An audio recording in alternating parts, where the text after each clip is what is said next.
I arrived at my house and found all my things on the lawn. My daughter-in-law appeared and said, "We decided to do a clean-out. Those old things are useless now." I looked her in the eyes and answered calmly, "Then I'm also going to clean out what's no longer useful to me." I took out my phone. It was time to show who really calls the shots here. I will never forget that moment, that precise instant when my life split in two.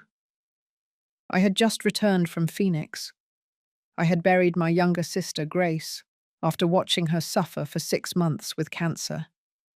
I was still wearing the black funeral dress, stuck to my skin. I could still smell the damp earth and withered flowers. I could still hear my nephew's cries as they said goodbye to their mother. I came back devastated. I came back with a broken soul. I came back needing a hug, a cup of hot tea, a kind word from my son Robert. But what I found was silence. I opened the gate to my house. Well, to the house. That 2-story house with a garden in the front that I bought myself after working for 40 years, cleaning offices. That house I painted pale yellow because I always dreamed of a cheerful home. That house I gave to my son 3 years ago when he married Danielle, because a mother always wants to see her children established. And there they were. All my things, thrown on the lawn as if they were trash. My clothes, my shoes, the photographs of my late husband, the hand-knitted shawl my grandmother gave me before she died, my children's records from when they were babies. Everything, absolutely everything, piled up next to the bougainvillea plants that I had planted myself. I stood paralyzed. My purse fell from my hands. "What?" I whispered, feeling the air leave my chest. And then she appeared. Danielle came out of my house with a smile on her face. She was wearing a new dress, the kind that costs at least $300. Her hair was freshly styled, her nails perfect, her makeup flawless. She looked as if she had just left a beauty salon, while I had just come from burying my sister. "Oh, Mum, it's so good you're back," she said in that sweet, fake voice she always used with me. "We decided to do a deep clean of the house. You know, all those old things took up so much space and, well, they're useless now." I stared at her. My hands were shaking. "Old things," I repeated slowly. "Danielle, those are my belongings. There are my children's photo albums, my personal documents, the clothes of—" "Oh, yes, I know," she interrupted me with a wave of her hand, as if shooing a fly. "But we needed the space in your room. We're going to turn it into the baby's room." "Didn't Robert tell you? I'm 3 months pregnant." I felt a punch in my stomach. Pregnant? And I was finding out like this, after my things were thrown out onto the street? "Danielle, I need to talk to Robert," I managed to say, though my voice was cracking. "He's at work, Mum. He gets home late, but don't worry. We left a little spot for you. Come on, I'll show you." She took my arm with that feigned familiarity that irritated me so much. She led me to the back of the house, to the small utility room we used to store tools and bags of cement. She opened the door. "Ta-da, you can stay here. We cleaned it up a bit, put in a folding bed. It's tiny, but it's enough. But we do need you to be discreet. You know, with the baby on the way, we don't want any stress or people getting in the way." I looked at that room. It was no more than 6 feet by 6 feet. It smelled of dampness. The only window faced a dark alley. The folding bed had a thin, stained mattress. Something inside me broke. But something else. Something deeper. It ignited. I looked her in the eyes. Danielle was still smiling, expecting me to bow my head, to accept, to say thank you for leaving me a corner in the house that I bought. Instead, I took a deep breath. "You know what, Danielle?" I said, with a calmness I didn't know I had. "You're right. It's time for a clean out, a deep clean out, of everything that no longer serves me." Her smile faltered for just a second. I took my cell phone out of my pocket. I looked for a number I had saved for years. Mr. Mendez, my lawyer. "What are you doing?" Danielle asked, the fake sweetness gone from her voice. "Cleaning up," I replied. "Exactly what you suggested." I dialed the number. I listened to the ringing tone, and as I waited for them to answer, I looked Danielle straight in the eyes. For the first time in 3 years, I didn't look away, because in that moment I understood something. I had given that house out of love, but I had never, ever given away my dignity. And they were about to find out who really called the shots here. If you want to know how a woman who lost everything reclaimed her power, subscribe to this channel, because this story is just beginning, and what comes next, nobody expects. Mr. Mendez answered on the third ring. "Carol, what happened?" His voice sounded worried.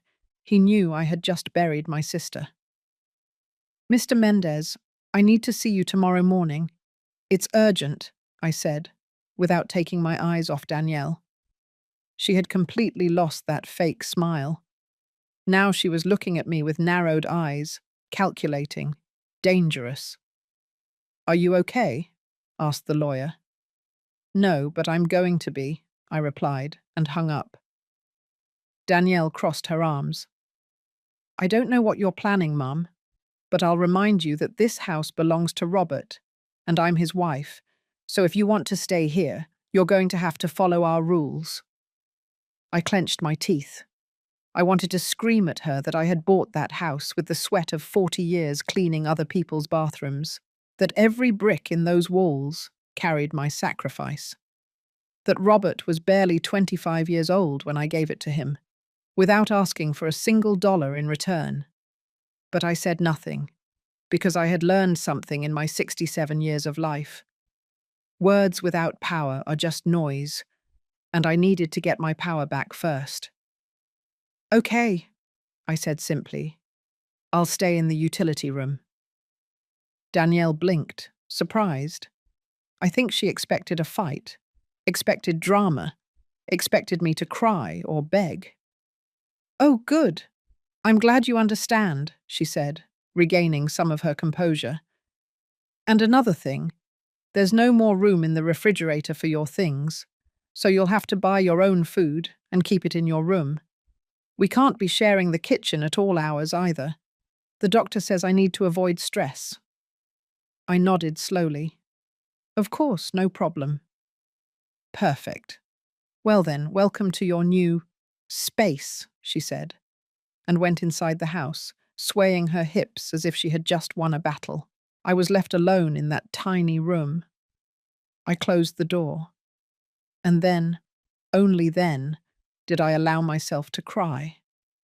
I cried for my sister Grace. I cried for my husband, who had been dead for 10 years.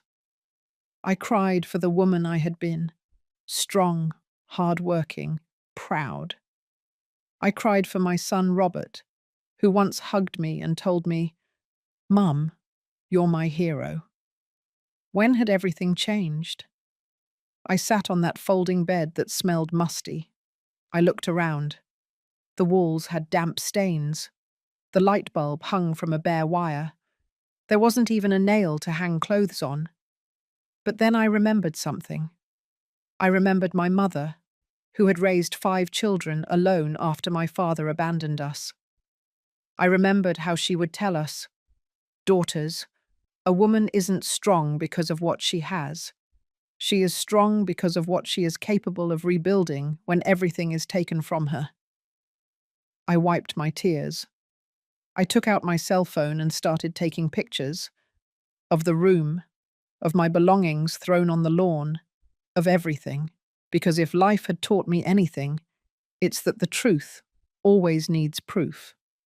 That night, Robert arrived after 11 o'clock. I heard his car park. I heard voices. I heard Danielle's sharp laugh. I waited. I thought he would come to see me, that he would knock on the utility room door, that he would ask me how I was after my sister's funeral. But he didn't come. At 12 o'clock at night, when I couldn't take it anymore, I left the room. I walked barefoot down the hallway of my house, feeling the cold tiles under my feet. I knocked on the master bedroom door. "Robert?" I called softly. Silence. "Robert, son, I need to talk to you." The door opened just a crack. My son peeked his head out. He looked tired, with dark circles under his eyes, thinner than the last time I had seen him. "Mom, it's late," he whispered. "What's wrong?" "What's wrong?" I repeated, feeling my voice break. "Robert, they threw all my things on the lawn. They put me in the utility room, and you didn't even tell me Danielle is pregnant." He looked down. "Mum, I was going to tell you, but you were in Phoenix with Aunt Gracie and I just buried my sister, Robert. I just said goodbye to the only family I had left from my generation. And I come home to find I've been treated like trash." "It's not personal, Mum," he said, rubbing his eyes. "We just need the space. With the baby on the way, things have to change." "Change?" I looked at him in disbelief. "Robert, I bought this house. I gave it to you because I thought you would want me here, that we would be a family. And we are, Mum. But Danielle, she's stressed. The pregnancy has been difficult. The doctor says we shouldn't upset her." "And me?" I asked, feeling a lump in my throat. "Don't I matter?" Robert sighed. "Of course you matter, Mum.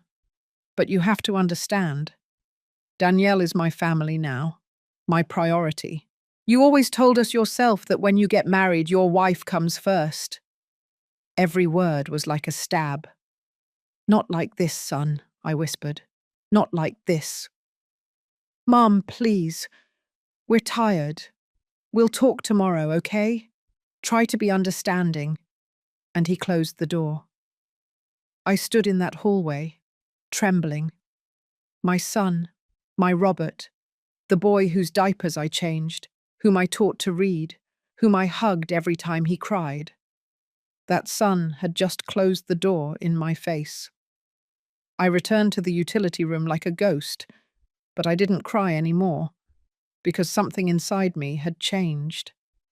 The sadness was turning into something else, into determination, into silent fury, into the absolute certainty that this could not be left like this. I sat on that folding bed and opened my nightstand drawer. In there, I kept something no one knew I had. An old notebook where I kept a record of all the house expenses since I had given it to Robert. I started to turn the pages, and what I saw froze my blood, but it also gave me the first weapon I needed to fight. What I discovered that night changed everything, and the worst part is they had no idea what was coming. The notebook trembled in my hands. It was 2 o'clock in the morning. The utility room was completely silent.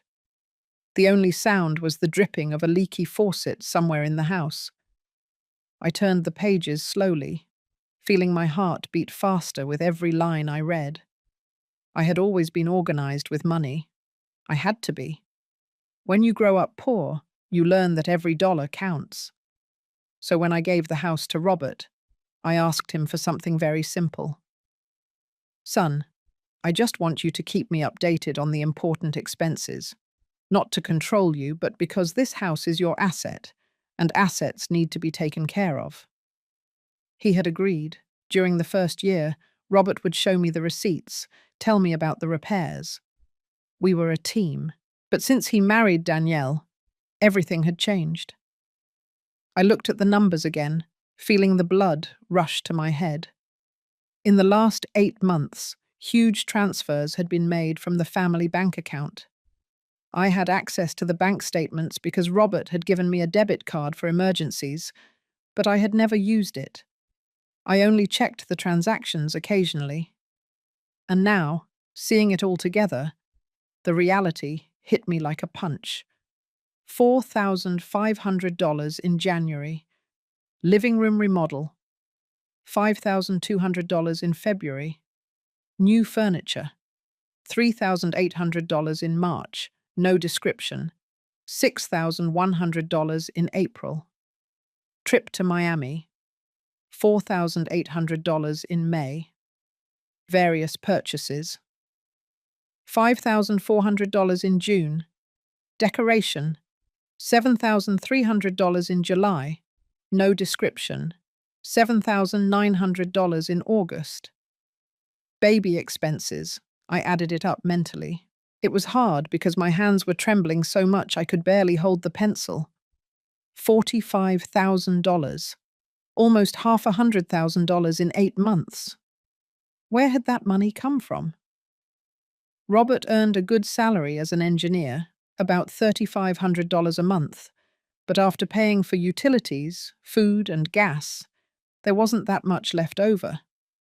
Definitely not enough to spend more than $5,000 a month on extras. Then I remembered something that froze my blood.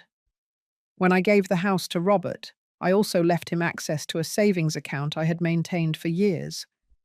It was money from my severance package when I retired, plus some savings I had put together. Almost $60,000. I told him, son, this is for emergencies, so you'll never lack anything. With trembling hands, I searched through my papers until I found the last statement for that savings account. I opened it, and my world collapsed. Current balance, $8,954. Out of $60,000, only $8,900 remained. I felt the room spin. I had to sit on the floor, leaning against the damp wall, trying to breathe. More than $50,000. Gone.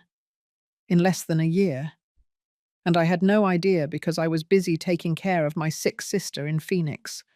Because I trusted my son. Because I never, ever thought they would do something like this to me. But the money wasn't the worst part. The worst part was realizing they had used me. They had kicked me out of my house. They had taken my space. They had humiliated me. With the very money I had given them. I got up from the floor. My legs were shaking, but I walked to the room's window. Outside, in the dark alley, I could see the light from the neighbor's kitchen. Ms. Lucy. She always woke up early to make biscuits and sell them before dawn. She was an older woman like me, a widow like me, a woman who had worked her whole life to raise her children. And in that moment, I needed to talk to someone. I put on a robe over my nightgown and slipped quietly out of the house. I walked the 20 yards that separated my house from hers. I knocked gently on her kitchen door. "Who is it?" Miss Lucy's voice asked. "It's me, Lucy. Carol." The door opened immediately. Miss Lucy looked at me with concern. She knew I had just returned from the funeral. "Honey, what are you doing up at this hour? Come in, come in."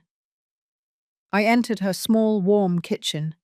It smelled of fresh dough, a hot griddle, freshly brewed coffee.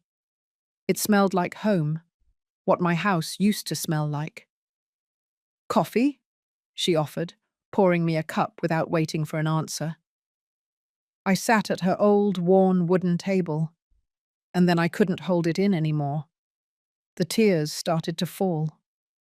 "Lucy," I whispered, "I need you to tell me the truth. Have you seen anything strange at my house these past months?"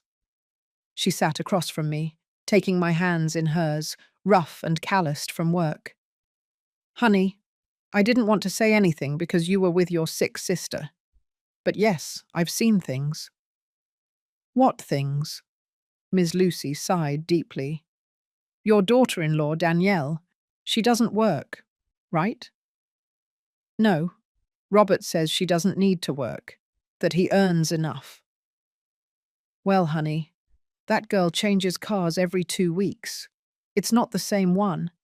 I've seen a red car, a white one, a grey one, and the bags she takes out of the car are from those expensive stores at the mall, the ones that cost thousands of dollars. I felt a chill. And Robert? I see your son leave very early and come back very late. He looks tired, honey. Very tired. And thin, like he's not eating well. Anything else? Miss Lucy hesitated.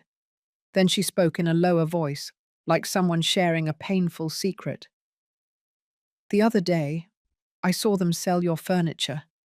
The old ones. The ones you had in the living room, the carved wood ones. Some guys came in a truck and took them away. Your daughter-in-law was there, smiling, counting bills. The coffee cup fell from my hands. It shattered on the floor. That furniture. That damned furniture. It was my mother's inheritance. Furniture that was over 70 years old. Furniture my grandmother had brought from Philadelphia when she moved to the city. Furniture that was worth a fortune. Not because of the money, but because of the history. And Danielle had sold it, as if it were trash. How long ago was that? I asked in a dead voice. 2 weeks ago, honey, when you were in Phoenix. I remained silent. Miss Lucy got up to sweep the broken pieces of the cup, but I barely heard her. In my head, the pieces of the puzzle were starting to come together. The missing money, the excessive spending, the sold furniture, my clothes thrown on the lawn, the utility room. Danielle wasn't just kicking me out of the house. She was erasing me. Erasing my history, my memories, my existence. And my son was letting her do it. I returned to the utility room as dawn was breaking. I sat on that folding bed with the bank statements and my notebook on my lap. And I made a decision. If they wanted to play this way, I would play too. But by my own rules. Because they didn't know something very important. They didn't know that the house was still in my name. Robert had never done the official paperwork to change the owner.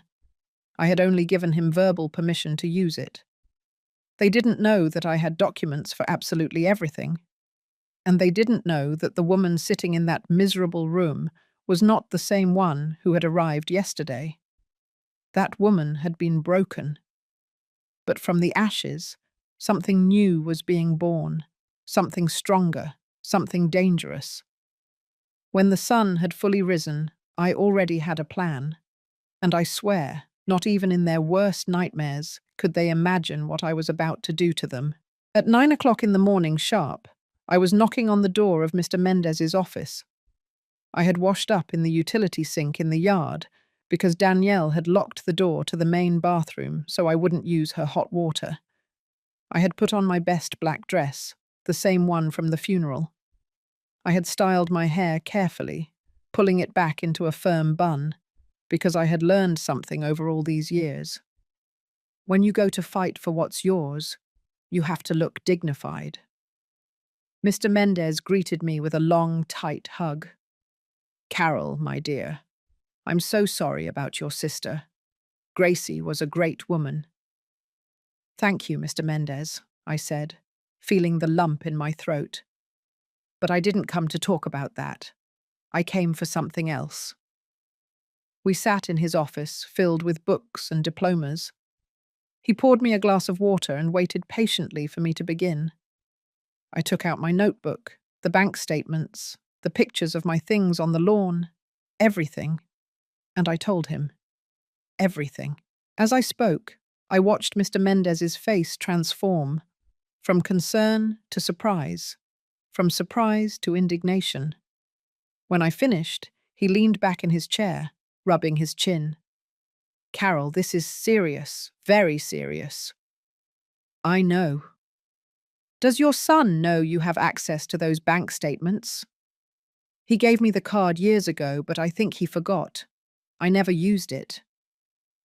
The lawyer nodded slowly, thinking, "All right, let's take this one step at a time. First, the house. Do you have the deed?" "Yes, here it is." I took the document out of my bag. I had guarded it like a treasure. He reviewed it carefully, turning each page with professional attention, and then he smiled. It wasn't a smile of joy. It was the smile of a strategist. "Carol, do you know what we have here?" "What?" "The deed is still 100% in your name. Robert never made the official change of ownership with a notary public." I felt my heart skip a beat. "But I gave it to him as a gift." "Yes, but legally a gift of real estate requires a formal act before a notary. You gave him permission to live there. You gave him what we call in law a tenancy at will. Basically, you lent him the house. But the house is still yours." For the first time in days, I felt something like hope. "So that means what?" "That means you can revoke that permission whenever you want. It's your property. They are, legally speaking, your tenants, without a contract, without permanent possession rights." I remained silent, processing that information. "And the money?" I asked. "The $45,000 that disappeared."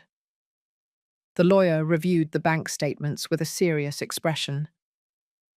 "There's something very interesting here. Look at these transfers. Many were made with an electronic signature. Did you authorize these transactions?" "No, never." "And Robert has full access to the account?" "Yes, because I gave it to him when I lent him the house. I wanted him to have a financial backup." "But did you sign any document making him a co-owner of the account?" I thought carefully. "No, he just has a linked debit card, but the account is in my name." Mr. Mendez clasped his hands on the desk. "Carol, this is delicate. If Robert made those transfers without your explicit authorization, it could be considered misappropriation of assets. Technically, it's family fraud." The words fell on me like stones. Fraud. My own son. "I don't want to send him to jail, Mr. Mendez," I said quickly. "I just want things to be fair."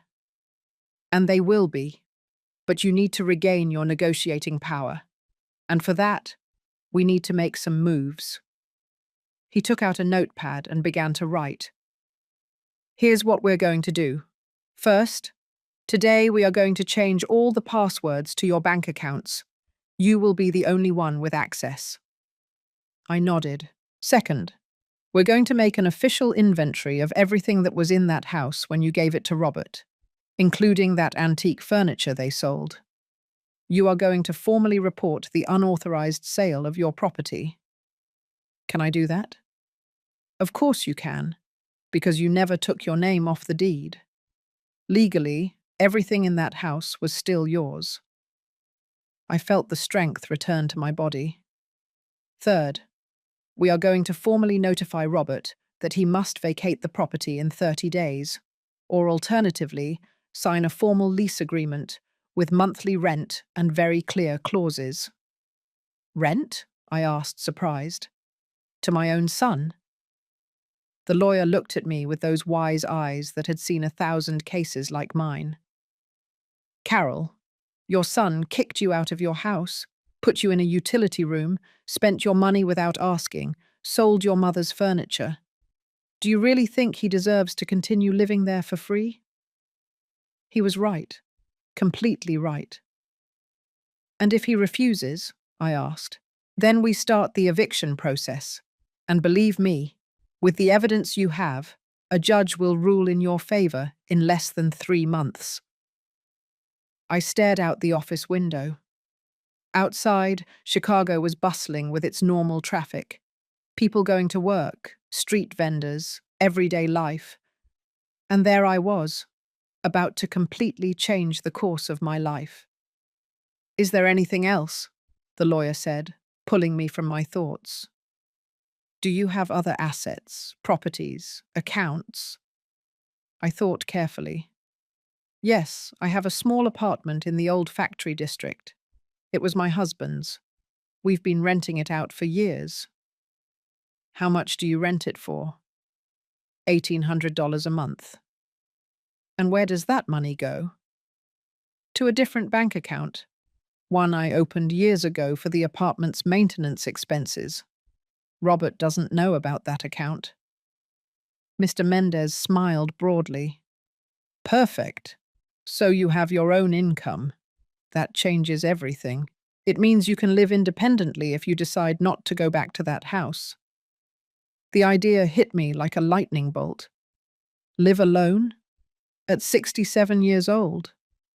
After a lifetime of taking care of others? Mr. Mendez, I don't know if I can. Carol, he interrupted me with a firm but kind voice. What do you want? Really, in the bottom of your heart? What do you want? I fell silent. What did I want? I wanted my son to apologize to me. I wanted him to treat me with the respect I deserved. I wanted to get my house back, my space, my dignity. But more than anything, I wanted them to understand that I was not a burden. I was not an old piece of furniture that could be thrown away. I was not a nuisance to be gotten rid of. I was Carol Rodriguez, Salazar's widow, a woman who had worked for 40 years without a break, a mother who had raised 3 children alone after being widowed, a woman who deserved respect. I want justice, I said finally. I want them to learn that you can't treat people like that, especially your own mother. Mr. Mendez nodded. Then we're going to give you exactly that. But Carol, I need you to be prepared. This is going to hurt. There will be tears, screams, pleading. Robert is going to try to make you feel guilty. Danielle is going to make up stories. They're going to say you're a bad mother, that you're selfish, that you're crazy. They already say all of that to me, I whispered. But now it's going to be worse. Because now you're fighting back. And when you fight back, people show their true colors. I took a deep breath. I'm ready. Are you sure? I thought of my mother's furniture, sold like trash. I thought of the missing money. I thought of the damp, dark utility room. I thought of the door slammed in my face. Yes, I said with a firm voice. I'm sure. Then let's begin. I left Mr. Mendez's office 3 hours later. In my bag, I carried new documents, changed passwords, a detailed action plan, and something more important. I carried hope. I walked through the downtown streets with a firm step. I bought myself a coffee and a sweet roll at a bakery. I sat on a park bench and ate peacefully, watching people pass by. And for the first time in weeks, I smiled. Because they thought they had defeated me. They thought they had broken me. They thought I was going to bow my head and accept my fate as an old, invisible woman. But they were very, very wrong. I was not a defeated woman. I was a woman preparing for war, and they had no idea what was coming for them. Robert and Danielle were about to get the surprise of their lives, and I was going to be there to see it all. I returned to the house around 6 o'clock in the evening. I was carrying 3 grocery bags. I had bought what I needed to prepare food in the utility room. A small electric grill, disposable plates, a small pot, some basic groceries. If they wanted me to live like a tenant, I would do so, but with dignity. When I entered, I heard voices in the living room. Many voices. I peeked in carefully. Danielle was there, dressed up as if for a magazine. She was wearing a pale pink dress that must have cost thousands of dollars. Next to her were her parents. Mr. Armstrong, a burly man with a moustache and an air of importance, and Miss Beatrice, a thin, elegant woman who always looked at me as if I were something stuck to her shoe. Robert was also there, dressed in a shirt and dress pants, uncomfortable, pulling at his collar as if it were choking him. "Mom!" Danielle exclaimed when she saw me with that sing-song, fake voice. "So glad you're here. I prepared a family dinner. My parents wanted to better understand our situation. Our situation. As if it were a problem that needed to be solved." "Good evening," I greeted briefly, trying to pass towards the utility room. "Oh, no, no, no." Danielle approached me, taking my arm firmly. "I've already prepared everything.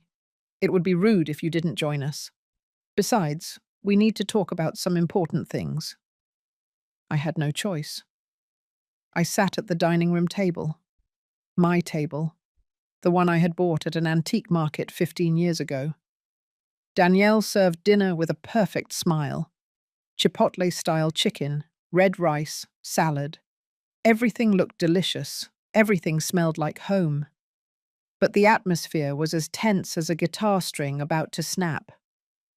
"Ms. Carroll," Mr. Armstrong began, wiping his mouth with a napkin, "my daughter has told me there have been some misunderstandings lately." "Misunderstandings?" I repeated, measuring each word. "Yes, well," Ms. Beatrice intervened with a sharp voice. "Danielle tells me you feel displaced. But you have to understand, Ms. Carroll, that young people need their space, especially now with the baby on the way." I gripped my silverware tightly. "I understand perfectly the need for space," I said calmly. "What I don't understand is why my belongings were thrown on the lawn without asking me." "Oh, Mom, let's get over that already." Danielle made a dramatic gesture with her hand. "It was a simple miscommunication. I already apologized." A lie. She had never apologized. "And about the room," Mr. Armstrong continued. "Well, I think it's very generous of Robert and Danielle to have given you a space. There are many people your age who don't even have that." People my age.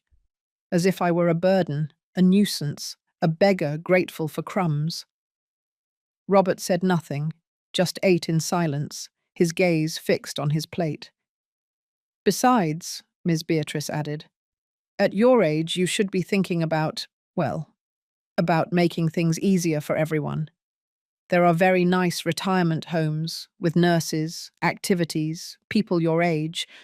Wouldn't that be more comfortable?" There it was, the real reason for this dinner. They wanted to convince me to go to a nursing home. I looked at Robert. My son still didn't look up. "Robert," I said in a firm voice, "what do you think about this?" He finally looked up.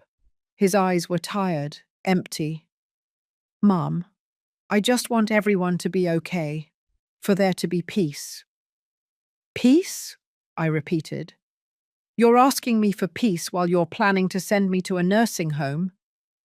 "It's not a nursing home, Mum," Danielle intervened quickly.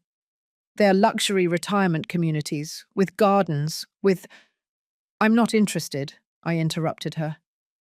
Silence fell over the table like a tombstone. Mr. Armstrong cleared his throat uncomfortably. "Ms. Carroll, I understand this is difficult for you, but you have to be realistic. Robert and Danielle are building their family. And you, well, you've completed your cycle. You've raised your children. Now it's time for them to live their lives."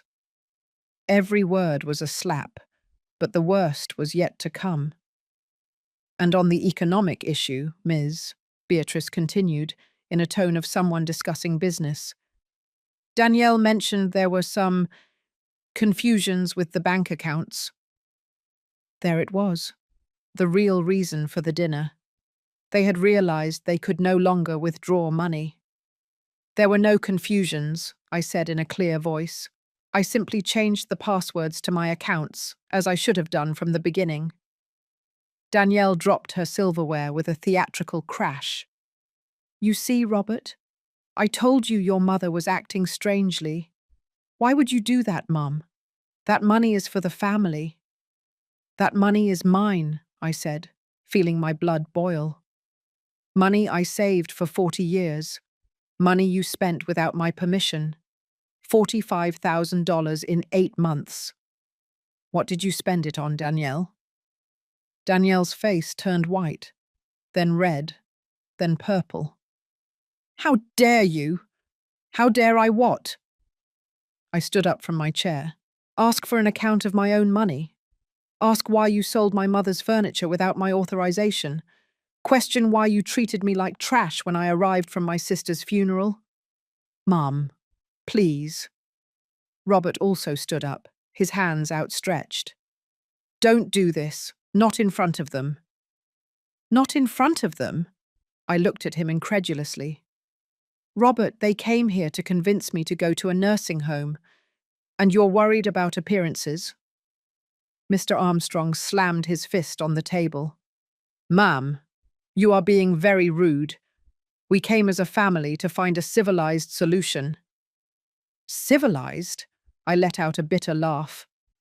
Is throwing my things on the lawn civilized? Is selling my mother's belongings civilized? Is taking $500,000 from me without asking civilized? That money was for the house, Danielle shouted with no sweetness left in her voice. To improve the house, to make it worth more. This house is already worth plenty, I said, pronouncing each word carefully. And it's still mine. The silence was absolute. Danielle blinked in confusion. What? You heard me. This house is in my name. We never did the official deed change. Robert lives here by my permission, a permission I can revoke whenever I want. I saw the colour drain from Danielle's face, how Mr. Armstrong and Miss Beatrice looked at each other in panic, how Robert slumped into his chair with his head in his hands. No, it can't be, Danielle whispered. Robert told me the house was his. He promised me before we got married.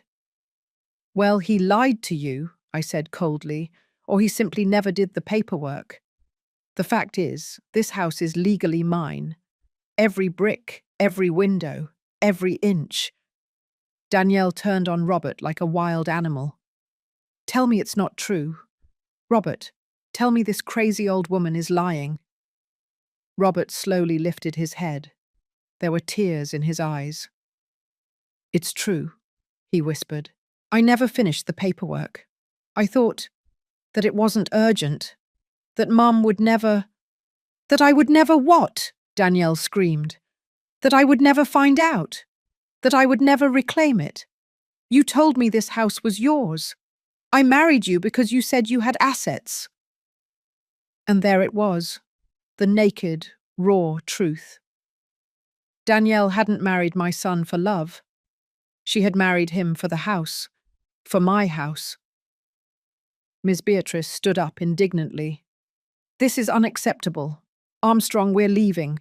I'm not going to stay here and listen to these accusations. They're not accusations, I said calmly.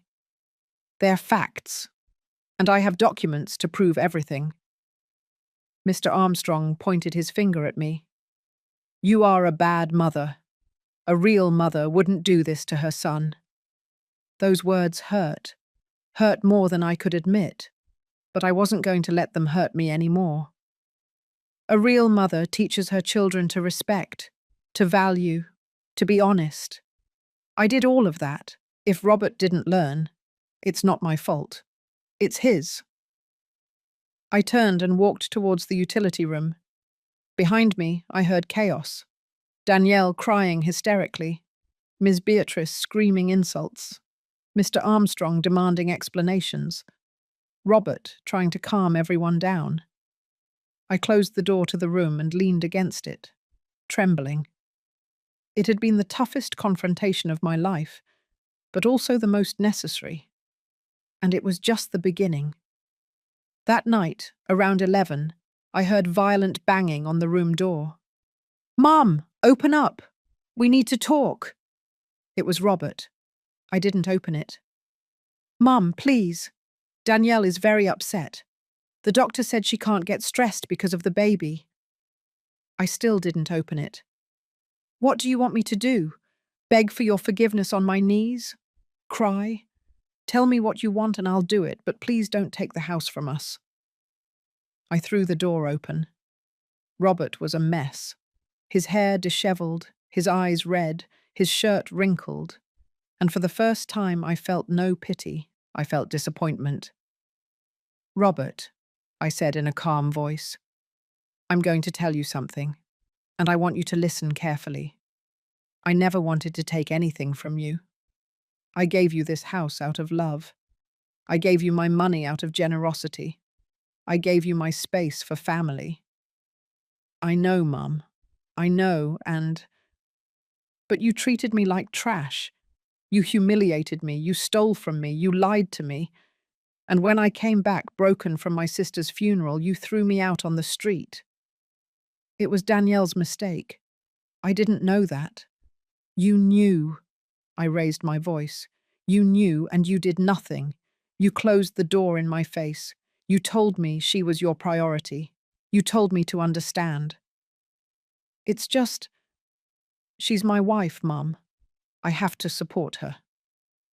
And what am I? Trash. A burden to be gotten rid of. Robert fell to his knees in front of me. Forgive me, he sobbed. Forgive me, Mum. I was a coward. I was a bad son. But I'm begging you, don't leave us on the street. I looked at him there, kneeling, crying, and something inside me broke. But not from pain, from clarity. This wasn't my little boy anymore. This was a man who had made his choice, and he had to live with the consequences of his choices. I'm not going to leave you on the street, I said finally. But things are going to change, drastically. Tomorrow you're coming with me to Mr. Mendez's office, and we are going to sign a contract with clear rules. Whatever you say, Mum. Whatever you say. And Danielle is going to pay back every dollar she spent of my money. Either she pays it or you pay it. But it will be paid. Robert nodded desperately. Yes, yes, whatever. Now go. I'm tired. He got up slowly. Before he left, he looked at me with the eyes of a beaten puppy. Do you hate me, Mum? The question took me by surprise. No, Robert, I said sadly. I don't hate you, but I don't recognize you either. The son I raised would never have done this to me. I closed the door, and for the first time in days, I slept soundly because I knew I had won the first battle.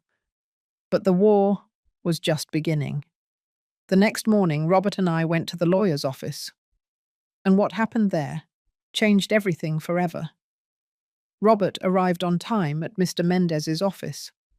But he wasn't alone. Danielle came with him, clinging to his arm like a tick. She wore dark glasses that covered half her face and held a tissue in her hand, ready for drama. When they saw me sitting in the waiting room, Danielle stopped short. She's coming, she whispered to Robert, though loud enough for me to hear. It's her lawyer's office, Danielle, Robert replied with a tired voice. Mr. Mendez received us in his office. His face was professional, serious, impenetrable. Good morning, Mrs. Carroll, Mr. Robert, Mrs. Danielle. Please have a seat. We sat down. Danielle couldn't stop looking around suspiciously, like a caged animal looking for an exit. All right, the lawyer began. I've called you here because there are legal matters we need to resolve formally. First of all, let's clarify the situation of the property. He placed a copy of the house deed on the desk. As you can see here, the house located at 247 Jacaranda Street is registered 100% in the name of Mrs. Carol Rodriguez, Salazar's widow. There is no other owner. Danielle snatched off her glasses. That's impossible. Robert told me that. What Robert told you is irrelevant, the lawyer interrupted her with a sharp tone. The legal facts are these. Mrs. Carroll is the sole owner. You live there by verbal permission, which in legal terms is called a tenancy at will. But I'm his daughter-in-law.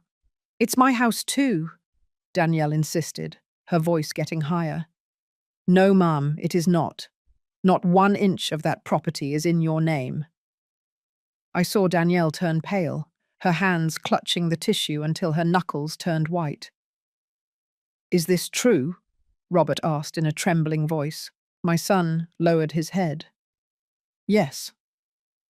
And when were you planning on telling me? I thought we would sort out the paperwork after the wedding, but with work and… I don't care about your excuses, Danielle shouted, jumping to her feet. You told me you owned a house. You promised me. Danielle, calm down, please. Think about the baby, Robert pleaded. The baby, she scoffed. Right. The baby who's going to be born in a house that isn't even yours. Mr. Mendez tapped the desk gently. Ma'am, please sit down. There are more matters to discuss. Danielle slumped back into the chair, breathing heavily. Second matter, the lawyer continued. The unauthorized withdrawals from Mrs. Carroll's bank accounts. He placed the bank statements I had given him on the desk. In the last 8 months, a total of $45,300 has been taken from these accounts. Mrs. Carroll never authorized these transactions. I didn't take that money, Robert defended himself immediately. The transfers were made with the card that is in your name, said the lawyer. That makes you legally responsible. But it was Danielle who used the card. I lent it to her because she said she needed… What? Danielle stared at him with wide eyes. Now you're going to blame… me? You were the one who bought the new furniture, who organized the trip to Miami, who spent $6,000 on clothes. Because you told me we had money, that your mum had given you all that. I said she lent it to us, not that she gave it to you. Watching them fight like this should have given me satisfaction, but it only brought me sadness. Enough, I said in a firm voice. They both fell silent immediately. I don't care who spent the money. You are both responsible, and that money will be returned. All of it. Down to the last dollar. Mum, we don't have $45,000, Robert said desperately. My salary barely covers. Then you will pay it in installments, with interest. The lawyer will draw up a payment plan. Interest? Danielle let out a hysterical laugh. You're going to charge your own son interest? I'm going to charge interest to the person who stole my money, yes. It's not theft. It's family money. It was my retirement money, I said, feeling my voice break. Money I earned cleaning bathrooms and offices for 40 years. Money I was going to use for my medical expenses when I got older, and you spent it on trips and clothes. Danielle opened her mouth to reply, but no words came out. There is one more issue, Mr. Mendez continued. The antique furniture that was sold without authorization. According to Mrs. Carroll, they were pieces over 70 years old. A family heirloom. How much did you sell them for? Absolute silence. How much? I repeated. Robert swallowed hard. $1,500. I felt the world stop. $1,500? I whispered. You sold my mother's furniture, hand-carved mahogany pieces, furniture that was worth over $10,000, for $1,500? The buyer said they were very old, that they needed restoration, Robert mumbled. Because they were antiques, I exploded, getting up from my chair. That's why they were worth so much. That furniture was the last inheritance I had left from my mother. Mum, what does it matter anymore? Danielle said with annoyance. They were just old furniture. Something inside me snapped, but not from sadness, from fury.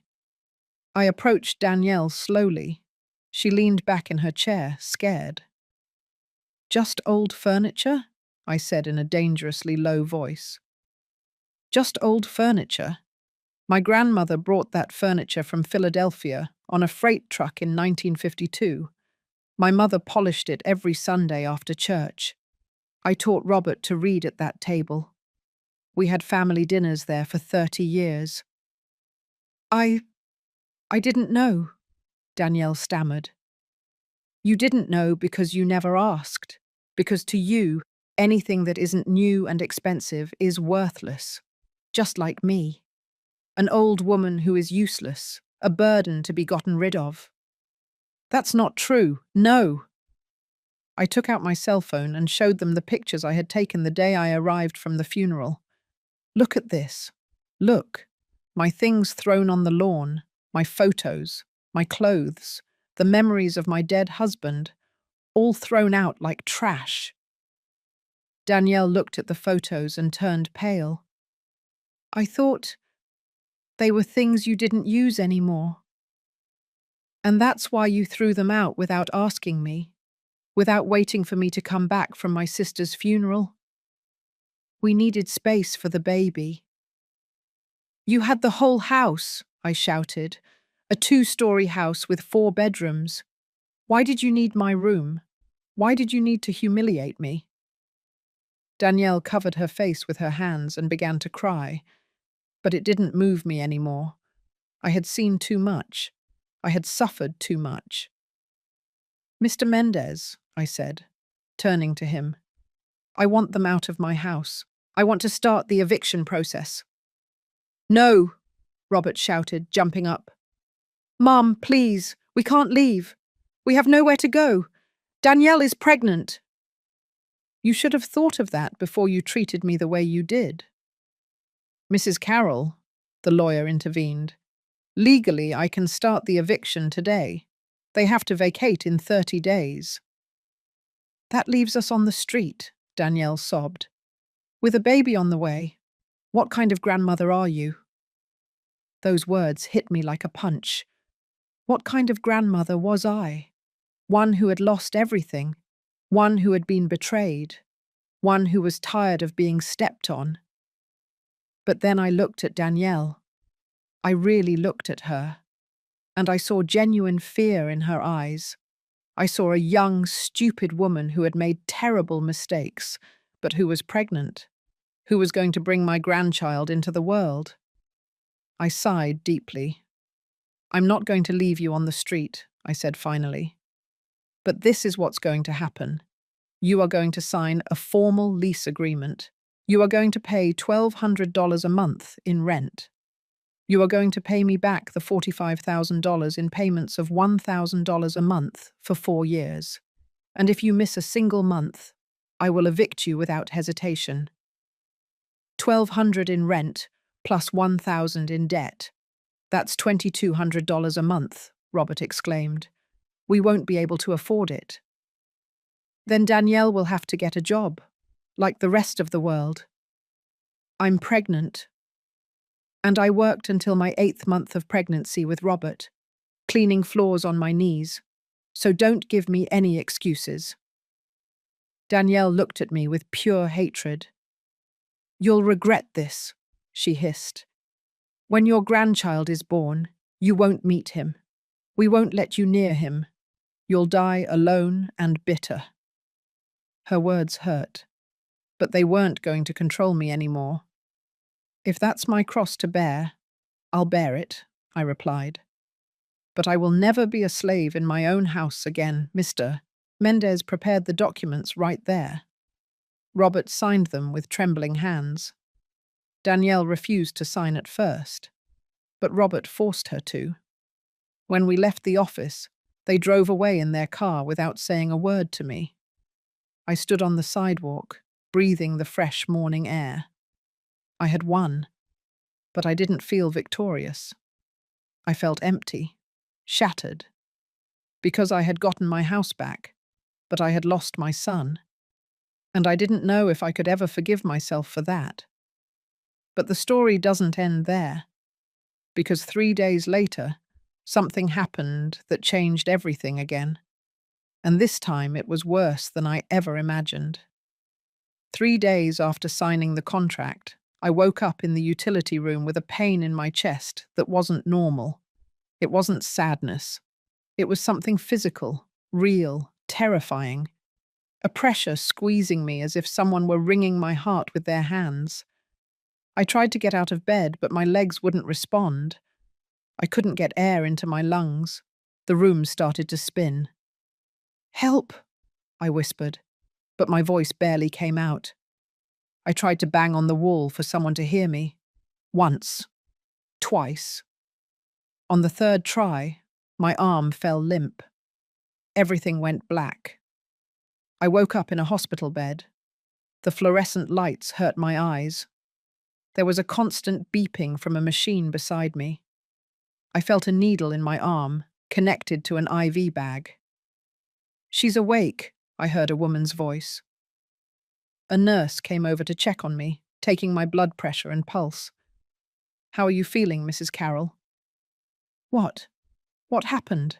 I managed to say with a hoarse voice. "You had a minor heart attack. Your neighbor found you unconscious and called an ambulance. You're very lucky to be alive." Ms. Lucy, my guardian angel. "How long?" "You've been here for 8 hours. We've already notified your family. 2 of your children are outside. They arrived an hour ago from Denver and Austin." "2 children? Robert?" I asked. The nurse hesitated for a moment. "Your son Robert was notified 7 hours ago. He hasn't come." Those words hurt more than the heart attack.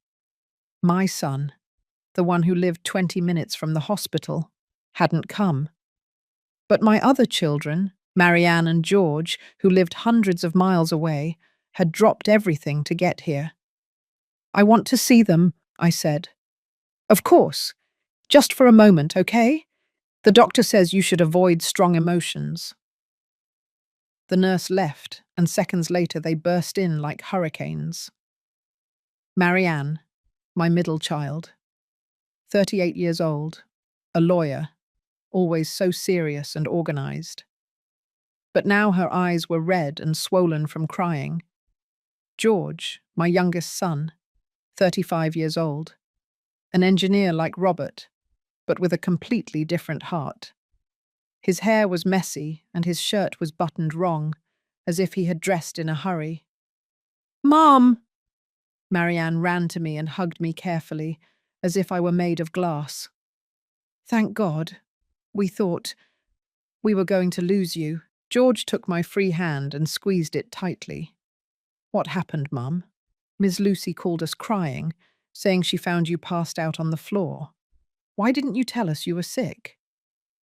"I didn't want to worry you," I whispered. "Worry us?" Marianne wiped away her tears angrily. "You almost died, Mum. The doctor says it was a miracle Ms. Lucy found you when she did. 10 more minutes and—" She didn't finish the sentence. She didn't have to. "But we don't understand," George said, sitting on the edge of the bed. "The doctor says this was caused by extreme stress. What's going on? Why so much stress?" I looked at both of them. My children, so different from Robert in so many ways. And I told them everything. I told them about my arrival from the funeral, my things thrown on the lawn, the utility room, Danielle, the missing money, the sold furniture. Everything. As I spoke, I watched my children's expressions change, from concern to disbelief, from disbelief to horror, from horror to absolute fury. "What?" Marianne shouted, jumping up. "Robert did what? I'm going to kill him." George stood up too. "I'm going to go right now, and I'm going to—" "George, no." I stopped him with what little strength I had. "It's already been handled. We've signed a contract with Mr. Mendez."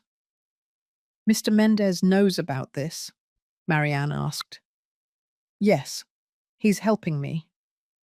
Marianne immediately took out her cell phone. "I'm calling Robert right now." "Wait."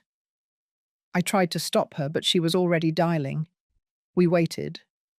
1, 2, 3 rings. Voicemail. Marianne called again. Voicemail again. "He's rejecting my calls," she said in a dangerous voice. "That damned coward is rejecting my calls." George tried too. Same result. "Mum," Marianne said, putting her phone away with jerky movements. "When you get out of here, you're coming with me to Denver." "I can't." "Yes, you can. And you will. I'm not going to let you continue living in those conditions." "I don't live in the utility room anymore. I rented a small apartment with the money from the rent of the building in the old factory district." "What building?" George asked, confused. "One I inherited from your father. We've been renting it out for years. You didn't know because I always saved that money for emergencies." My children looked at each other. "Mum," George said slowly, "how many more secrets do you have?" "They're not secrets. They're precautions. You learn to take care of yourself when you're a widow." Marianne sat down next to me again, taking my hand in both of hers. "Mum, listen to me carefully. Robert has no right to treat you like this. I don't care if he's my brother. What he did is unforgivable. He's married. He has to choose his wife." "Choosing his wife doesn't mean humiliating his mother," George exploded. "I'm married, Mum. I have 2 kids, and Andrea would never ask me to treat you like that. Never. And if she did," he continued without hesitation, "then she wouldn't be the woman I want to be with. A good wife doesn't make you choose between her and your family. A good wife integrates, she doesn't disintegrate." Those words made me cry, because George was right. A good partner doesn't force you to abandon your own. "Mum," Marianne said in a firm voice, "I need you to understand something. You gave us everything. You worked until you broke so we could study. You paid for our college. You helped us when we needed it. Now it's our turn to take care of you. I don't want to be a burden." "You are not a burden," Marianne shouted. "You are our mother. And the fact that you think you could be a burden breaks my heart." George came over and hugged both of us. "Mum, when you get out of here, we're going to fix everything. I'm going to talk to Robert personally. And if he doesn't change his ways, if he doesn't apologize on his knees, then I will disown him as my brother too. I don't want you to fight because of me. It's not because of you, Mum. It's about what's right. And what Robert did is wrong." At that moment, the doctor came in, an older man with glasses and a serious expression. "Salazar family, I need to talk to you about Mrs. Carroll's condition."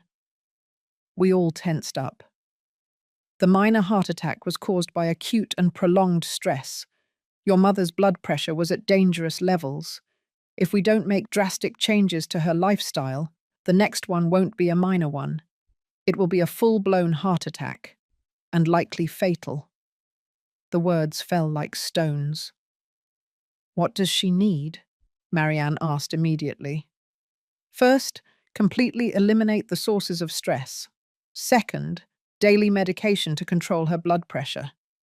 Third, psychological therapy, because the damage is not just physical, it's also emotional. And fourth, a real support network. Family that takes care of her, not destroys her."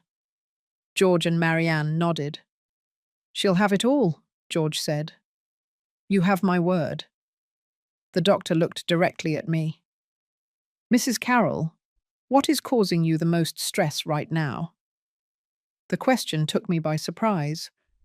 I thought of Robert, of Danielle, of the utility room, of the sold furniture, of the humiliation. "My eldest son," I said finally, "and the situation with him." "Then, by medical prescription, I recommend that you temporarily cut contact with that situation.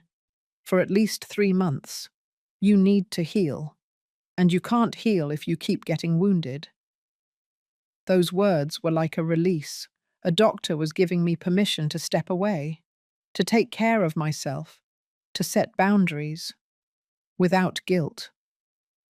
"I'll do it," I said. Marianne squeezed my hand, "And we will be with you every step of the way." I left the hospital 2 days later.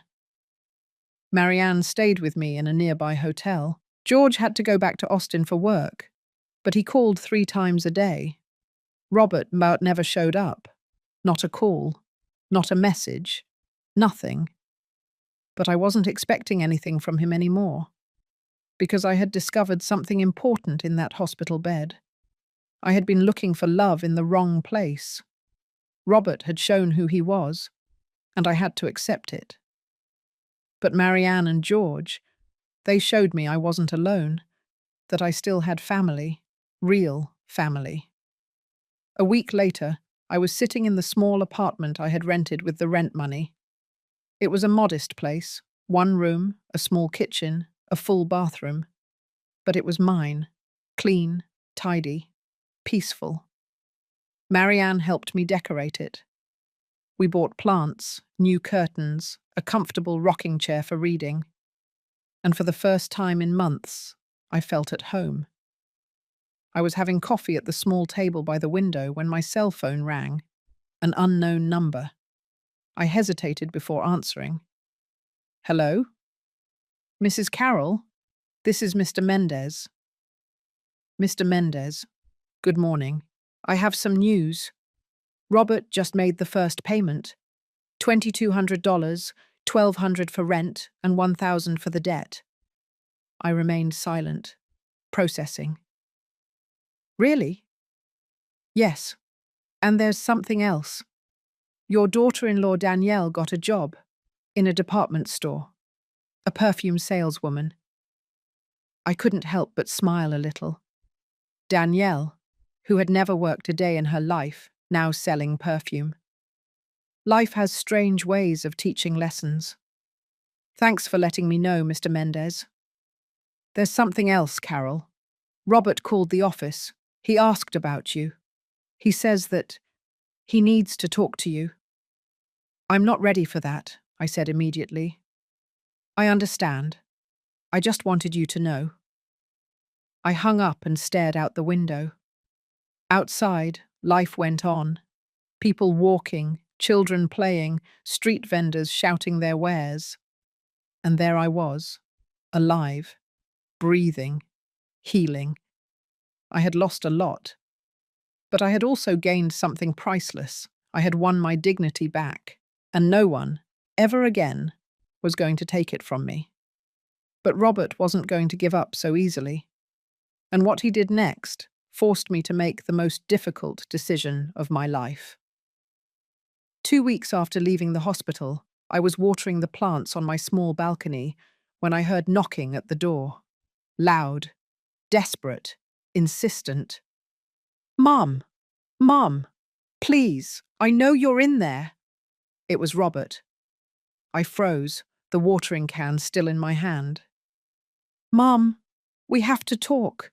Please, it's important." I didn't want to open it. The doctor had told me to avoid stress. Marianne had made me promise not to see Robert until I was stronger. But he was my son, and as much as he had hurt me, he was still my son. I opened the door just a crack. Robert looked destroyed. He had lost at least 20 pounds. He had deep, dark circles under his eyes. His clothes hung on his body as if they were 2 sizes too big. He looked like a ghost of himself. "What do you want, Robert?" I asked in a neutral voice. "I need to talk to you. Please." 5 minutes. The doctor forbade me from stressful situations. I know. Miss Lucy told me. Mum, I didn't know you were so sick." "If you had known, you were notified 7 hours before your siblings, and you didn't come." Those words hit him like a slap. I saw his eyes fill with tears. "Danielle wouldn't let me go. She said it was a trick of yours to manipulate me, that you wanted to play the victim. I I believed her, and by the time I realized my mistake, you had already left the hospital and I didn't know where you were. Marianne and George found me without a problem. Because they are better children than me, he said with a broken voice. Mum, please, just let me in for 5 minutes. I need to tell you something important. Against my better judgment, I opened the door. Robert entered and looked around the small apartment. I saw shame on his face, pain, regret. It's nice, he said in a low voice. Small, but cozy. It's what I can afford with the rent from your father's building. He sat on the sofa carefully, as if he were afraid of breaking something. Mum, I came to tell you that you were right about everything. I looked at him suspiciously. Danielle is destroying me, he continued. Ever since we signed the contract and she had to get a job, she's become unbearable. She complains all the time, saying everything is my fault, that I promised her one life and gave her another. And you were right, weren't you? I said without emotion. You promised her a house that wasn't yours. I know. He put his face in his hands. I know, and it was my mistake. A huge mistake. But Mum, I'm trapped. I have a baby on the way. I can't get a divorce now. Is that what you came to tell me? To cry about your marital problems? No, I came to... He took a deep breath. I came to ask for your forgiveness.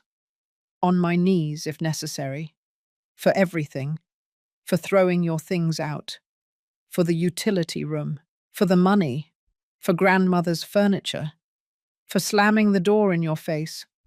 For not going to the hospital. For being the worst son in the world. Tears streamed down his cheeks. And I felt nothing. That was the most terrifying part. That my own son was crying in front of me, and I felt no urge to comfort him. Robert, I said slowly, does Danielle know you're here? He shook his head. I slipped out while she was at work. If she finds out, she'll go crazy. Why? Why? Because she's still angry with you.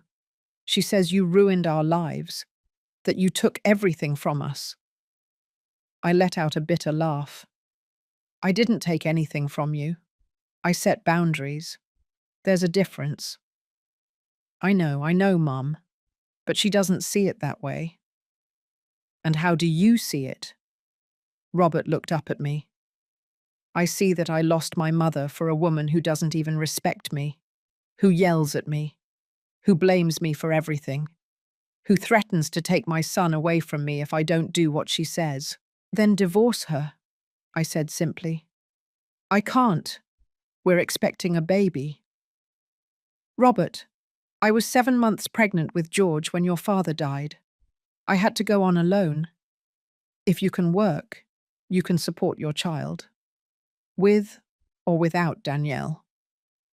But no buts.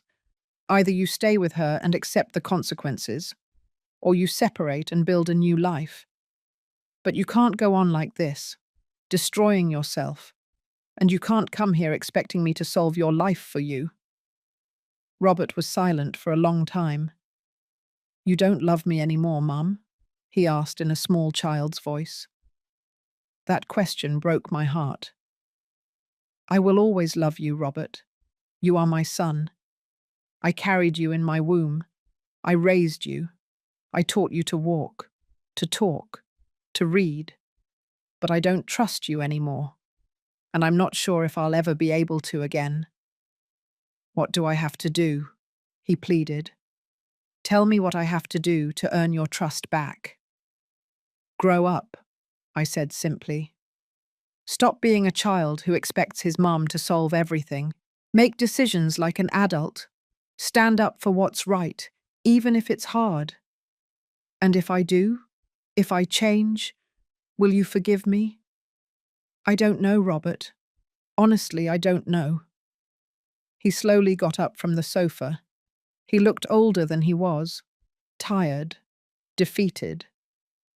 Then all I can do is show you with actions, he said. No more words. He walked to the door. Before leaving, he turned one last time. When the baby is born, would you come to meet him? The question caught me off guard. If you truly invite me, if you treat me with respect, if Danielle accepts my presence without drama, then yes, I'll go. Thank you, Mum. And he left. I stood in the middle of the apartment, trembling. Marianne was right. Seeing him had been stressful, but also necessary, because Robert needed to hear the truth, and I needed to tell it to him. That night I couldn't sleep. I kept replaying the conversation in my head. Robert's words, his devastated face. Had I been too harsh, too cold? Or was I just protecting my heart from more pain? At 2 a.m, my cell phone rang. It was Marianne. Mum, are you awake? Yes, dear, what's wrong? I just got a very strange call from a woman who says she's Danielle's mother. My blood ran cold. Miss Beatrice? What did she want? She wants to meet with you. She says it's urgent, that she has information you need to know about Danielle and Robert. Information? What kind of information? She wouldn't tell me over the phone, only that it's serious, and that it could change everything. My mind started spinning. Why would Danielle's mother want to talk to me, after how she treated me at that horrible dinner? What do you think? I asked Marianne. I think you should hear her out, but not alone. I'm coming with you. Can you come from Denver? I'm already on my way. I left 2 hours ago. I'll be there tomorrow afternoon. My daughter, always protecting me. Thank you, Marianne. That's what we're here for, Mum. No one is going to hurt you again. Not while I'm breathing. The next day, Marianne and I met with Miss Beatrice at a coffee shop downtown. She arrived on time, but she looked different from the arrogant, elegant woman I had known. Her hair was unkempt, deep dark circles under her eyes. Her hands trembled as she held her purse. Thank you for coming, she said with a broken voice. What do you want, Miss Beatrice? Marianne asked in a professional and cold tone. Miss Beatrice took an envelope out of her bag. She placed it on the table. I need you to know the truth about my daughter, about what she really is. I opened the envelope with trembling hands. Inside were documents, many documents, bank statements, photographs, printed messages, and what I saw there left me breathless. Because Danielle wasn't just a manipulative and capricious woman, she was something much, much worse. And what I was about to discover was going to change everything, absolutely everything. What Miss Beatrice revealed to me that afternoon was so shocking I couldn't believe it. And when Robert found out, his world was going to completely collapse. My hands trembled as I reviewed the documents, credit card statements I had never seen before. All in Danielle's name, all with enormous debts. $23,000, I read aloud, feeling my mouth go dry. In credit card debt.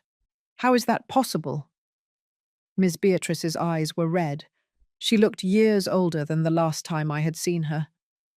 My daughter is addicted to shopping, a compulsive shopper. She's been like this since she was 20. Her father and I have paid off her debts 5 times. 5. And she always falls back into it. Marianne took the documents and reviewed them with a lawyer's eye. These cards were taken out 3 years ago, long before she married Robert. Exactly, Miss Beatrice nodded. Danielle met Robert on a dating app. When she found out he had a house, well, she saw the perfect opportunity. Wait, I interrupted her, feeling nauseous. Are you telling me my daughter-in-law married my son for personal gain? Not only that, my daughter lied to him about the pregnancy. The world stood still. What? I whispered. Ms. Beatrice took more papers out of the envelope. Medical records, prescriptions, printed text messages. Danielle can't have children. She's had a uterine problem since she was 18. We've known since then. The doctors were clear. Natural pregnancy is impossible. Marianne and I looked at each other in horror. But she is pregnant. We saw her at the dinner. The doctor mentioned it. He said she couldn't get stressed. She's lying, Ms. Beatrice said with a broken voice. There is no pregnancy. There never was. Check these messages. She handed me her phone. They were WhatsApp conversations between her and Danielle.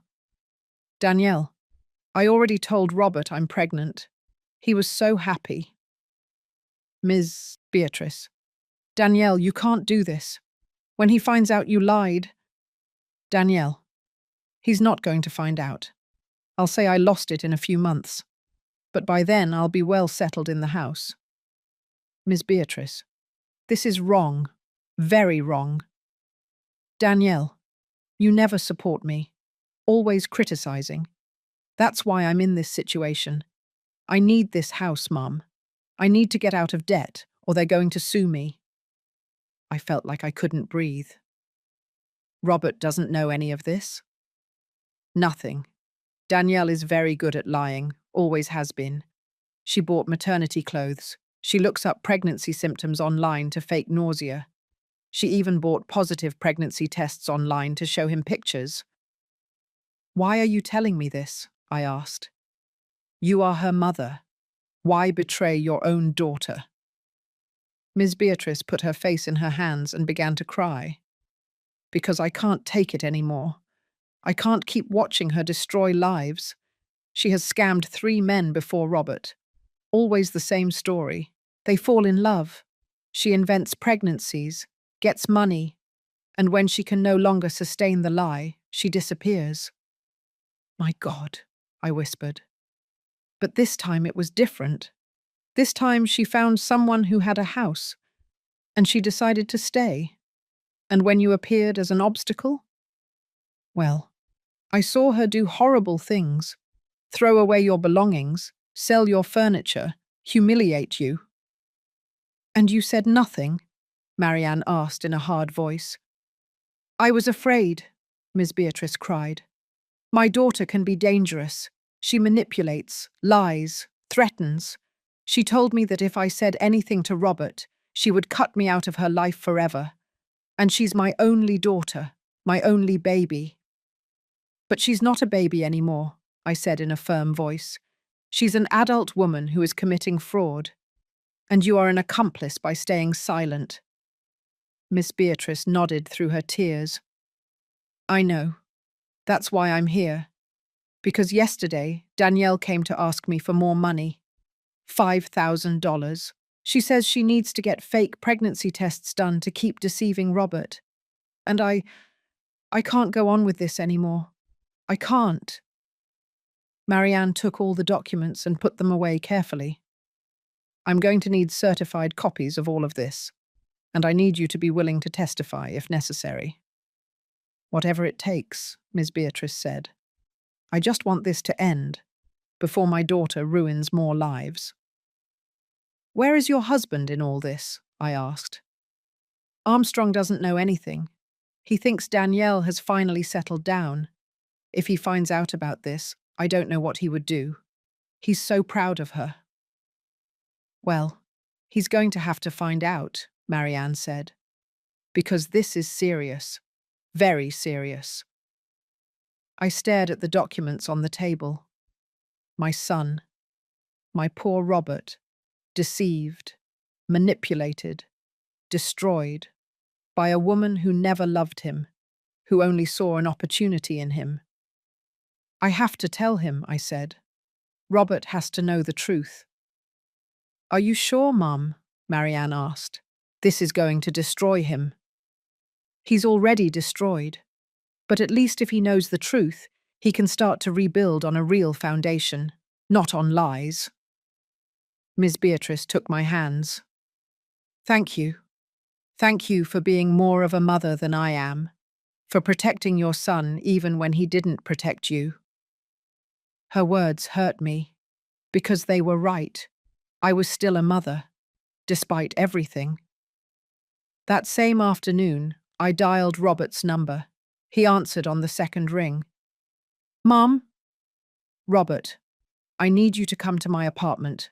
Now, it's urgent. Are you okay? Did something happen?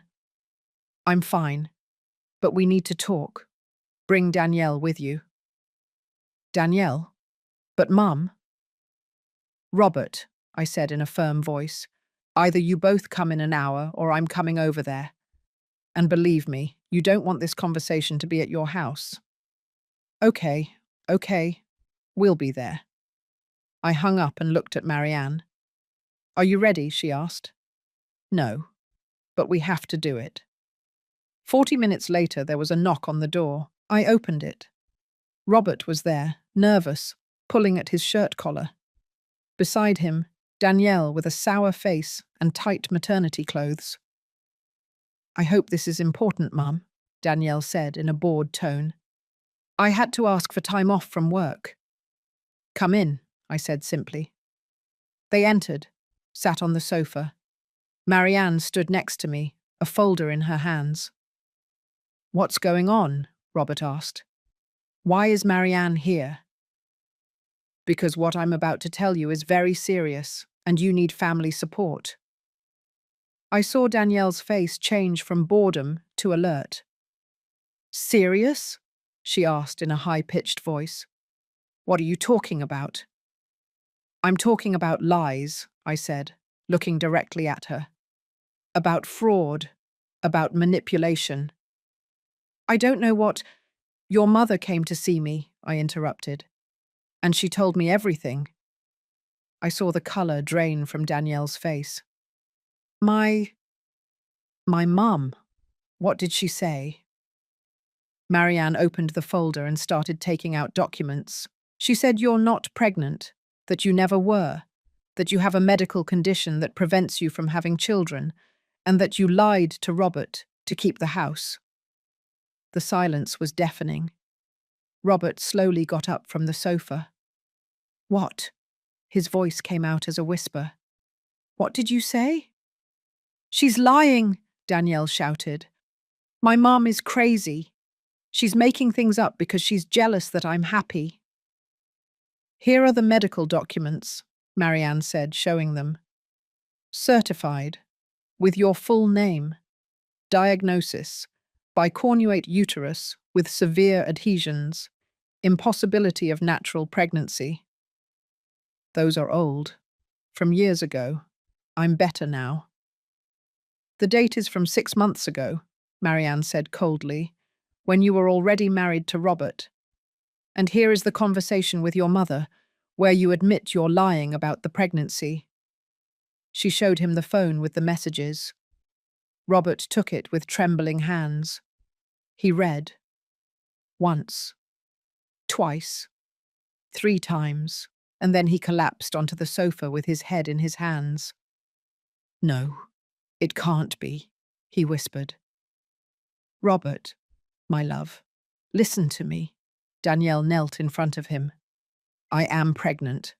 I swear. Those documents are fake.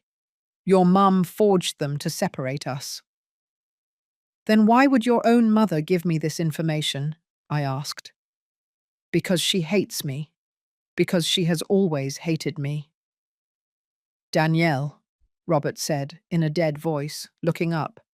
Show me recent pregnancy tests from a real doctor, with your name on them. Danielle opened her mouth, closed it, opened it again. I have them at home. Liar, Marianne said. Your mother also told us you bought positive pregnancy tests online, that the whole thing has been a setup from the beginning. No, I am pregnant. I am. Then we're going to the hospital right now, Robert said, standing up. Now. And you're going to have an ultrasound in front of me. Danielle froze. It's late. The hospital's emergency rooms are open 24 hours a day, Marianne said. Let's go. Now. No, I'm not going. I don't have to prove anything to you. And there it was, the wordless confession. Robert looked at her with eyes full of tears. Tell me the truth, he said with a broken voice. Please, just tell me the truth. Danielle was silent for a long time, and then slowly she began to cry. I'm not pregnant, she whispered. I never was. The cry of pain that came from Robert tore my soul apart. He put his hands to his head, pulling his hair, pacing in circles like a caged animal. Why? He shouted. Why did you do this to me? Because I needed the house? Because I have debts? Because I was desperate? And what about me? Didn't I matter? My feelings? My life? It was going to work. I was going to tell you I lost it in a few months, and that's it. Nobody had to get hurt. You destroyed me, Robert was crying his eyes out. I left my mother. I let you humiliate her. I spent all my money. And all for a lie. Danielle tried to get closer to him, but Robert recoiled as if she were poison. Don't touch me. Don't ever touch me again. Robert, please. Get out, he roared. Get out of here. I never want to see you again. Danielle looked at me with pure hatred. This is your fault, she hissed. You ruined everything. We could have been happy. Happiness built on lies is not happiness, I said calmly. It's just an illusion waiting to collapse. Danielle grabbed her bag and stormed out of the apartment, slamming the door. Robert collapsed on the floor, crying like a small child. I approached slowly. I sat on the floor beside him, and for the first time in months, I hugged him. My son. My poor, broken son. I'm sorry, Mum. I'm so sorry. You were right. About everything. And I was an idiot. An idiot who hurt you for someone who was worthless. Shh. I rocked him gently. It's over now. It's over. Will you ever be able to forgive me? I already have, son, I said, feeling my own tears fall. From the moment you decided to come looking for the truth. We stayed like that, on the floor of my small apartment, crying together. Because sometimes, to rebuild, you first have to completely fall apart. And my son had just hit rock bottom. But I was going to be there to help him get up. Because that's what mothers do. They forgive, they heal, they rebuild, even when it hurts. Especially when it hurts. The truth had come to light. But there was still one last decision to be made. One that would change our lives forever. The following days were a whirlwind. Robert immediately filed for divorce.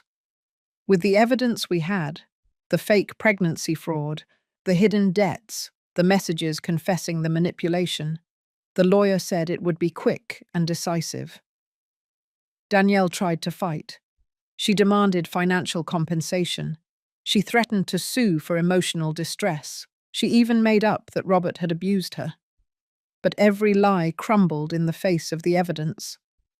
Miss Beatrice, true to her word, testified against her own daughter. It was heartbreaking to see her in court, crying as she told the truth. Mr. Armstrong, upon learning everything, had a nervous breakdown. He spent 3 days in the hospital. When he got out, he forbade Danielle from ever returning to his house. Danielle was left alone. No house, no husband, no family. And although part of me felt pity, another part, the part that had been humiliated and destroyed, knew that this was justice, not revenge. Justice. The natural consequences of her actions. 2 months after the divorce, Robert and I were sitting in my apartment having coffee. He had moved into a small studio near his work. He was even thinner, but his eyes had a clarity I hadn't seen in years. "Mom," he said, stirring sugar into his coffee, "I've been thinking a lot. About everything. About how we got to this point. And?" I asked. "And I realized something. I didn't marry Danielle for love. I married her out of fear." "Fear of what?" "Of being alone. Of not being enough. When Dad died, I was just 15. And I watched you work yourself to the bone to raise us. I always wanted to show you that it was worth it. That your sacrifice was worth it." His voice broke. "So when Danielle came along, beautiful, self-assured, interested in me, I thought it was my chance. To have the perfect family. To show you that I had made it. But I did everything wrong, Robert," he continued. "Instead of protecting you, I hurt you. Instead of honoring your sacrifice, I trampled on it. I betrayed everything you taught me to impress someone who never loved me." Tears rolled down his cheeks. "How can you forgive me? How can you even look at me after what I did to you?" I got up from my chair and sat next to him. I took his face in my hands, like when he was a child and had nightmares. "Robert, listen to me carefully. Everyone makes mistakes. Everyone. What's important isn't the mistake, but what you do after you make it." "But you acknowledged your mistake. You asked for forgiveness. You ended a toxic relationship. You're rebuilding your life. That takes more courage than never making a mistake. Do you really forgive me?" "I already told you. I forgave you the moment you had the courage to seek the truth." We hugged tightly, and I felt something that had been broken between us begin to heal. It wasn't completely cured. There were still scars, it still hurt, but it was healing, and that was enough for now. 3 months later, my phone rang. It was an unknown number. "Hello?" "Mrs. Carroll, this is Mr. Mendez." "Mr. Mendez? What happened?" "I have news. Danielle was arrested this morning." My stomach dropped. "Arrested? Why?" "Fraud. It turns out that after the divorce with Robert, she tried the same trick on another man, a businessman from Queens. She told him she was pregnant, took money from his accounts, sold some of his belongings." My God. But this man was smarter. He hired a private investigator. He discovered her entire history, the previous scams, the fake pregnancies, everything, and he pressed criminal charges. And now? Now she faces charges for aggravated fraud. It could be up to 8 years in prison. Plus, the other previous victims are joining a class action lawsuit. Her mother is testifying too. I was silent, processing the information. "How is Robert?" I asked. "Does he know?" "I told him an hour ago. He said he hopes she learns, that she finds help, but that it's not his problem anymore." "Good," I said. "That's mature of him." "There's something else, Carol. Robert has made all his payments. The $2,200 a month for 4 straight months. Without fail.